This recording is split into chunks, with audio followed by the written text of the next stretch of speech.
Christian maturity. You know, there's a guy.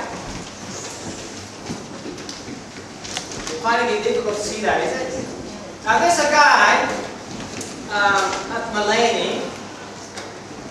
You know, in winter, it's very dark, isn't it? You know, when there's a fog, and it's right there, up in that park in Malani. Man, it's so cold. This guy, he just enjoyed picnicking, and he was getting darker and darker and pitch black. His car broke down. No, all they have to do is walk through that dark pitch, not knowing where it's going. Can you imagine? Then suddenly, kaboom! And he tried to grab everything he could just to save himself. Then he was suddenly able to hang on something like what we call a branch, or it could be a root of a tree hanging on it. Right? He was hanging there, and he says, "Help! Is there anyone up there, please?" It's just so pitch black and with a thick cloud. No one's answering, thinking how long I'm going to hold on to this branch. You know, if I let go, I'll probably be dead. Suddenly a voice came out. "I'm here." Beautiful, nice voice. "Who are you?" He says, "I'm God." "You gotta be kidding me." He says, "No." "Do you believe in me?" "Of course, I'm a Christian." "Do you trust me?" "Yes, Lord, I'll do anything. Just get me out of here, please." "Okay," he said, "you trust me?" "Yes, Lord." "You ready?" He said, "Yes." "Let go of the branch." He said, "All right."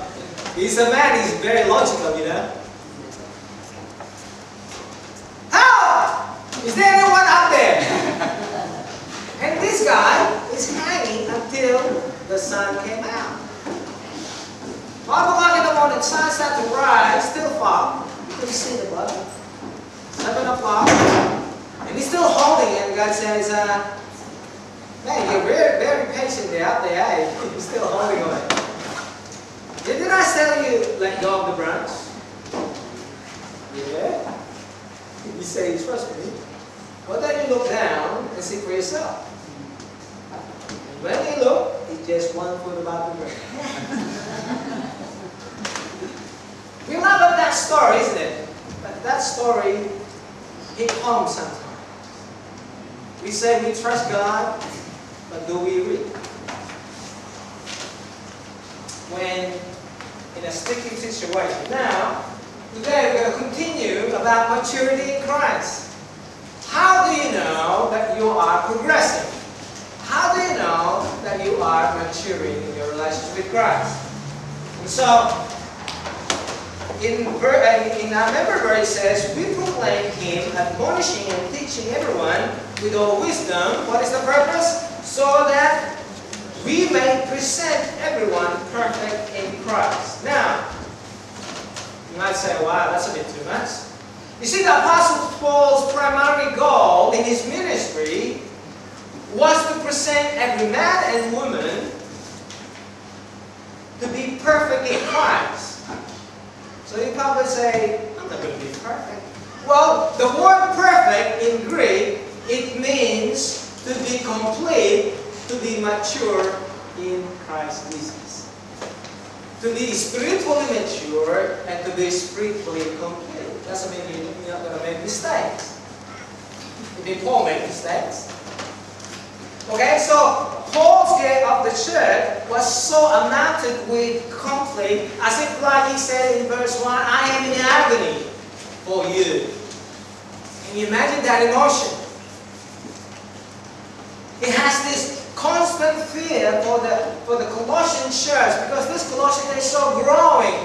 And he heard good things about them, even though he never met them personally. And yet he was so concerned because false teaching penetrating within the churches around and at Laodicea especially, losing their first love. You know? And so, here it is, he was so concerned. You see, this is the heart of the great pastor. You know? The shepherd of the flocks.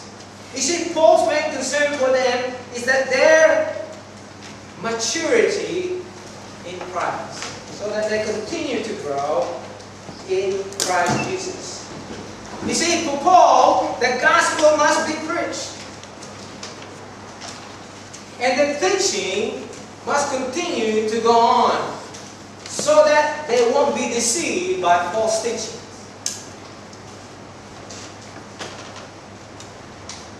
Now, in our days today, you see, people have little idea what their pastors goes through.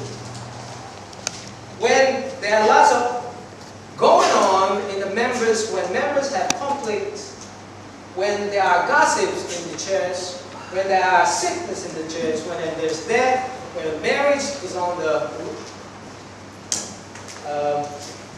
road to ruin, when there's divorce, when there are people leaving the church. You know, some people have a little idea, and others think that some pastors only preach on Sunday. You see, a genuine pastor like Paul would have felt the same way as Paul felt for that church. He was so concerned for their maturity.